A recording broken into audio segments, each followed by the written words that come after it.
अस्सलाम वालेकुम व्यूवर्स, मैं हूं मलिक जाहिज़मान और आप देख रहे हैं पाक आवाज़ इटली। हमारा यूट्यूब चैनल लाइक कीजिए, सब्सक्राइब कीजिए, बेल आइकन प्रेस कीजिए और ज़्यादा से ज़्यादा शेयर कीजिए ताकि ज़्यादा से ज़्यादा लोगों तक हमारी इंफॉर्मेशन पहुंच सके।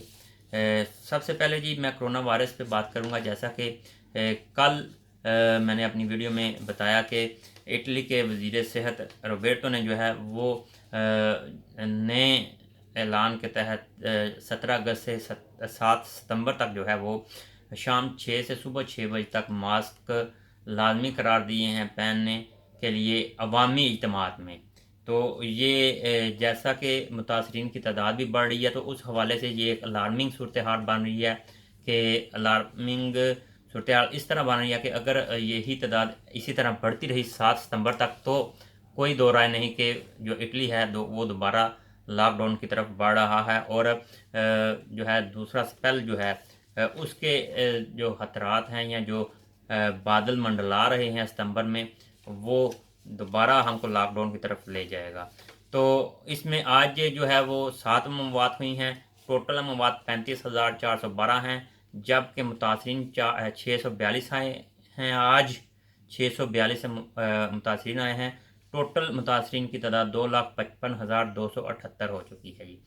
जबकि सेहतमंद अफराद जो हैं वो 364 हैं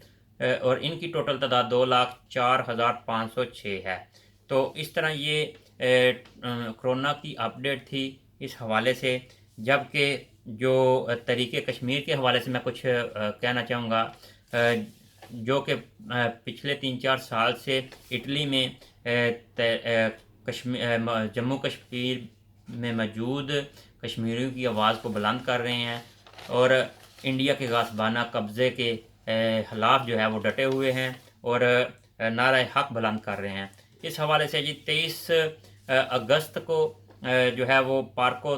तारेलो ब्रेशिया में शाम 6 बजे एक बहुत बड़ा एहतजाज रिकॉर्ड करवाया जा रहा है। और उसके साथ साथ इनकी अगर मैं थोड़ी सी डिटेल आप तक आपको बताता चलूँ तो पिछले 2-3 साल की जो कारकर्दगी है उसमें जी तरीके कश्मीर इटली ने जो है इटली के अंदर हो या इटली के बाहर यूरोप में जितने भी कश्मीर के हवाले से सेमिनार्स हैं, इज्तिमात हैं, एहतजाज हैं, उन सब में जो है वो शिरकत की है। और इवन जनेवा में भी जो है वो अपने सफरी इंतज़ामात के साथ वहाँ पे पहुँचे हैं और यूएनओ की जो है उस असम्बली के बाद जो है अपना एहतजाज जो है वो रिकॉर्ड करवाया है। ये एक छोटा सा काम नहीं है, बहुत बड़ा काम है बहुत, क्योंकि यहाँ पे अवाम को इकट्ठी करना सबसे बड़ा मुश्किल काम है, मरहला है। और उसके साथ साथ साथ दूसरे शहरों में, दूसरे मुल्कों में जाना, लेके जाना या वहाँ पे पहुँचना, ये बड़ी हिम्मत और हौसले का काम है। इसके साथ साथ जी मुहर्रमुल हराम के हवाले से मैं बताता चलूँ कि इंशाअल्लाह सुबह मुहर्रमुल हराम जो है वो स्टार्ट हो जाएगा। और इस हवाले से जो खबरें आ रही हैं ब्रेशिया में इमामिया सेंटर के हवाले से जी, वो हमारे ज़राए बता रहे हैं, कंफर्म कर रहे हैं कि जो इमामिया सेंटर के साबिक सदर थे, मैं साबिक कह सकता हूँ क्योंकि सज्जाद शाह बुहारी साहब, उनकी जहाँ जी नए सदर आए हैं तमकीन बहारी साहब। तमकीन बहारी साहब जो कि मुकर्रर मुद्दत के लिए नए सदर होंगे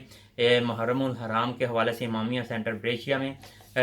जो हमारे ज़राए कंफर्म कर रहे हैं वो आने वाले 1-2 दिन में जो है वो भी अपडेट हो जाएगी, आवाम के सामने सोशल मीडिया पे आ जाएगी। तमकीन बहारी साहब जो कि सदर इमामिया सेंटर ब्रेशिया, वो जी मुकर्रर मुद्दत के लिए मुंतखब हुए हैं। उसके साथ साथ जो मैं आपसे शेयर करता चलूँ कि इटली में जैसे ही कोरोना ख़त्म हुआ, ख़ास तौर पे ब्रेशिया में पाकिस्तानियों की एक कसीर तादाद है जी जिन्होंने इटालियन नेशनैलिटी के लिए अप्लाई किया हुआ था। और इटालियन नेशनैलिटी में जो है उन्हें पासपोर्ट जो हैं वो यानी कि अप्लाई किए हुए थे तो वो उन्हें नेशनैलिटी मिल रही है। और एक कसीर तादाद जो है वो जाके हलफ उठा रही है इस हवाले से। ये जी कुछ चीज़ें थी मैंने कहा आपके साथ शेयर करता चलूँ। اس کے ساتھ ساتھ کافی جو ہے ایکٹیویٹیز ہیں مزید جو کہ سامنے آئیں گی، اور اس حوالے سے یہ جو خبر ہے میں نے جو کشمیر کمیٹی کے حوالے سے ہے جی، یہ اس میں خصوصی طور پہ طریقے کشمیر والوں نے اٹلی کے اندر یا باہر یعنی کہ یورپ میں یورپی ممالک میں جتنے بھی پاکستانی کمیونٹی، کشمیری کمیونٹی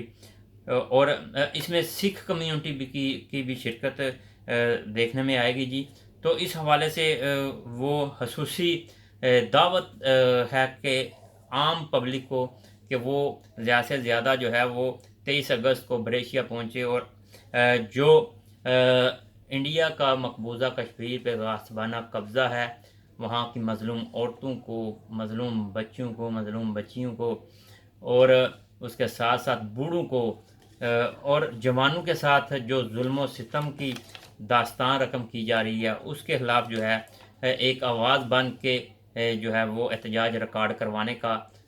خصوصی دعوت نامہ ہے۔ اور اس میں یہاں چونکہ اٹلی مین مرکز ہے، اس حوالے سے کہ یورپی یونین کی جتنی اسمبلی میں سب سے زیادہ جو سیٹیں ہیں وہ اٹلی کی ہیں، ممبرز آف یورپی یونین اٹالین ہیں، اور ان میں سے انسانی حقوق کی علمبردار تنظیمیں جو ہیں ان کے بھی جو ہے وہ ممبرز ہیں، اور میرے خیال میں زیادہ مؤثر آواز یہیں سے ہی اٹھ سکتی ہے یورپی یونینز کے لیے کہ ایوانوں میں۔ اور مزید یہ کہ اٹلی کا جو طریقہ کشمیر اٹلی ہے، اس کے جو چرچے ہیں نہ صرف یورپ میں، پاکستان میں، پوری دنیا میں اس وقت کشمیریوں کی جد و جہد آزادی کے حوالے سے جو اٹلی کا نام ہے وہ نہ صرف پوری دنیا میں بج رہا ہے، بلکہ جو انڈیا میں انڈینز گورنمنٹس ہیں ان کے بھی حوالے سے جو ہے ان کو بھی ایک آنکھ نہیں بار رہا جی، اٹلی میں جو پاکستانی کمیونٹی اور کشمیری کمیونٹی کی جو یہ احتجاج ہوتے ہیں، جو یہ گیدرنگ ہوتی ہیں، کیونکہ اس کا ڈائریکٹ اثر جو ہے جیسا کہ میں نے بتایا کہ یورپی یونین میں سب سے زیادہ سیٹیں جو ہیں وہ اٹلی کی ہیں، اور UN کی جو انسانی حقوق کی تنظیمیں ہیں ان میں بھی جو مستقل ممبران ہیں یہاں اٹلی سے ہیں۔ تو اس حوالے سے یورپی یونین کی اسمبلی میں یہاں سے بڑھ کے کسی اور ملک کی، یورپی یونین کے ملک میں سے مؤثر آواز جو کشمیریوں کی ہے وہ نہیں جا سکتی۔ اسی حوالے سے کشمیر کے حوالے سے ہی 2 اگست سے یعنی کہ اگست کا پورا ماہ 2 اگست سے لے کے اگر میں آپ کو گنواتا چلوں تو 2 اگست سے کرمونا میں، 3 اگست سے میلان کونسلیٹ میں، 5 اگست کو روم امبیسی میں، اس کے ساتھ ساتھ جو ہے جی 16 اگست کو بلونیا میں، اور اب 23 اگست کو جو ہے وہ ایک بھرپور احتجاج ریکارڈ کروایا جا رہا ہے اٹلی کے شہر بریشیا میں، اور اس میں دور دور سے لوگ آئیں گے، اور کشمیر کمیٹی کی جانب سے خصوصی دعوت بھی ہے جی تمام ان محب وطن پاکستانیوں کو، محب وطن کشمیریوں کو، اور جو سکھ برادری ہے ان کو بھی جو کہ مظلوم کشمیریوں پہ ظلم ہوتا دیکھ نہیں سکتے، اور اس احتجاج میں، اس آواز میں آواز ڈال کے جو ہے وہ باہوں میں باہیں ڈال کے جو ہے وہ کشمیریوں کے حق کے لیے احتجاج کرنے آ سکتے ہیں، ان کو دعوت عام ہے۔ تو یہ تھی آج کی تفصیلات، میں نے کہا آپ کے سامنے رکھتا چلوں۔ ابھی کے لیے اجازت دیجیے، نیکسٹ ویڈیو میں نئی خبروں کے ساتھ حاضر ہوں گے۔ اللہ حافظ۔